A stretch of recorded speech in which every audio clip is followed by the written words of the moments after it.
Projeto importante aí da UFPA com a Hidro para o enfrentamento da Covid-19. Agora vamos falar das mudanças nos ministérios do governo federal e a politização das Forças Armadas. CBN Conexão Brasília, com Rômulo Pinheiro.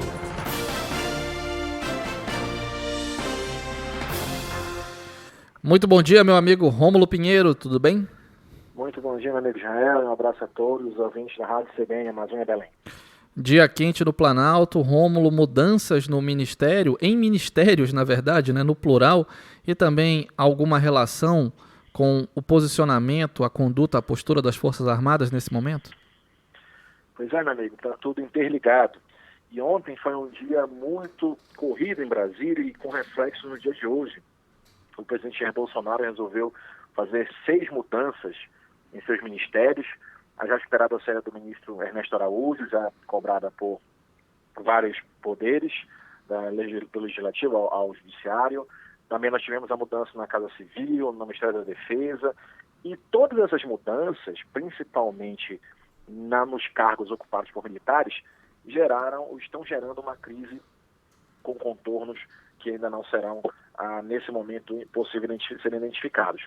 Veja, Israel, que hoje, na data de hoje, inclusive, os comandantes do Exército, da Marinha e da Força Aérea, ou seja, da Aeronáutica, colocaram seus cargos à disposição do governo federal, tendo em vista a demissão ontem do ministro da Defesa, general Fernando Azevedo Silva.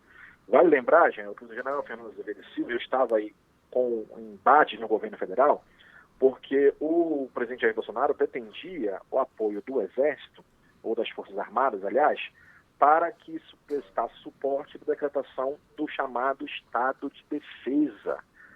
E a possibilidade dessa decretação desse Estado de Defesa seria a critério do presidente Bolsonaro para que se pudesse lidar com as questões da pandemia.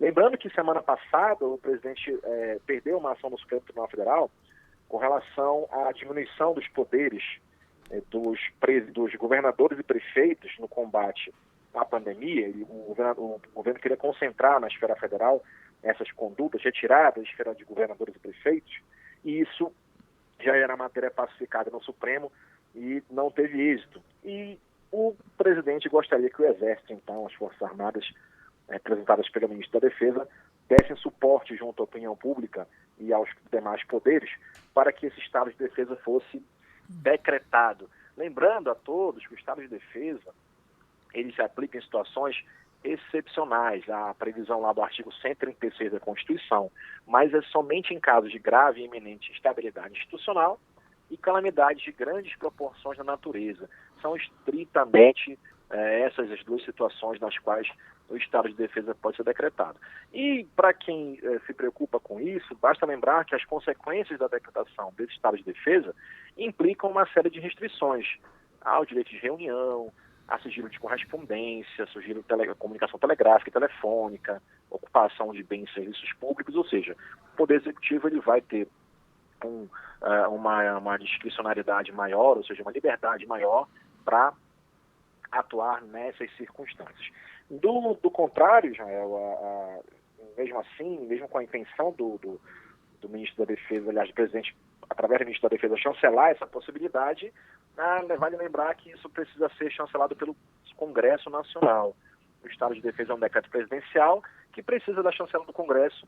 Não se sabe até o momento se ele teria essa condição, mas a ideia das Forças Armadas era exatamente fazer a pressão na opinião pública para decretar esse estado de exceção, no caso aqui, o Estado de Defesa. Isso desagradou o ministro, em outras questões já tinha desagradado o ministro, e o ministro não concordou com essa posição e foi demitido na data de ontem, com isso levando o abandono dos cargos, ou seja, colocar à disposição os cargos dos chefes das Forças Armadas que são subordinados ao ministro da Defesa.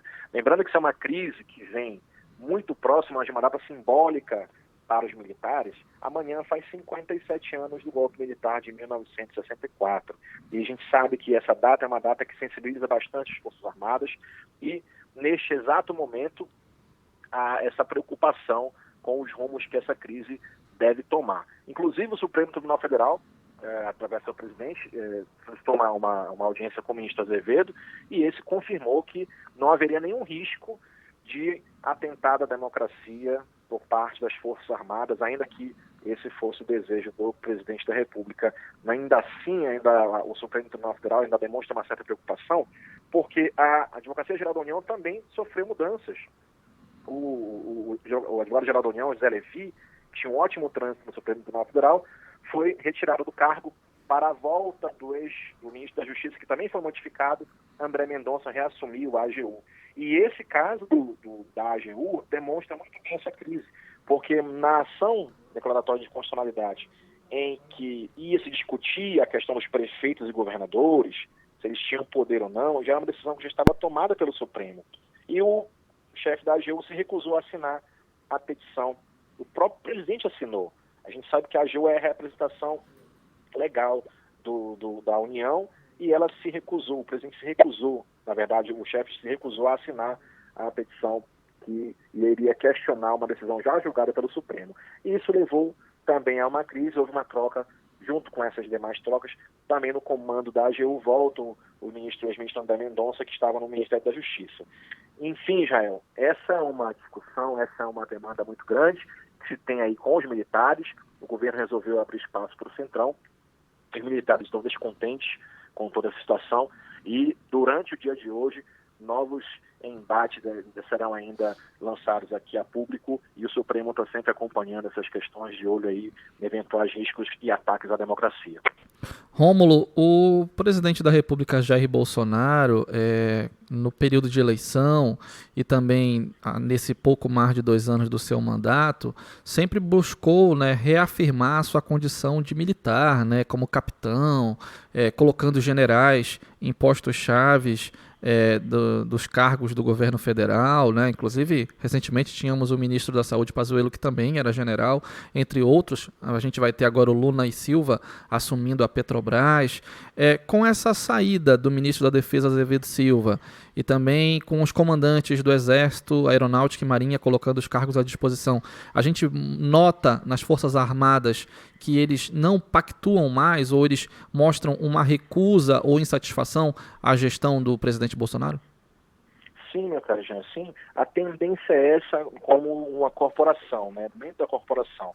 É lógico que alguns membros ainda serão fiéis ao presidente Bolsonaro, como o general Luna Silva, o general Pazuello, que saiu, mas a corporação em si, ela já não está compactuando mais com esse tipo de desgoverno que o presidente vem aplicando. Note, Israel, que desde o início do governo há um embate entre a ala militar do governo e a ala ideológica, capitaneada pelo guru, filósofo Olavo de Carvalho e os filhos do presidente. Sempre houve esse embate nos destinos do governo, um atacando um outro. E essa ala ideológica perdeu força em razão da questão do avanço das mortes da pandemia, esse discurso acabou perdendo força, e a ala militar descontente também porque o avanço dos acordos do governo com o chamado Centrão, para garantir essa base, para evitar eventual impeachment no Congresso, o presidente teve que fazer os acordos que ele mencionou várias vezes que não faria. Inclusive o general Heleno, na campanha eleitoral, falou claramente que o mal de todo o governo era fazer acordo com os membros do Centrão, e estamos aí vendo o presidente Bolsonaro de braços dados com o Centrão. Inclusive nomeou para a Secretaria de Governo a deputada Flávia Arruda, do PL do DF, esposa do ex-governador aqui do DF, Arruda, o governador Arruda aqui do DF, envolvido com corrupção e uma série de outras questões que a gente vem já conhecendo no passado. Então, o presidente Bolsonaro está de braços dados com o Centrão. O problema é que o Centrão não se compra, o Centrão geralmente se aluga e o preço é muito alto. Vamos saber até quando essa aliança vai ser mantida.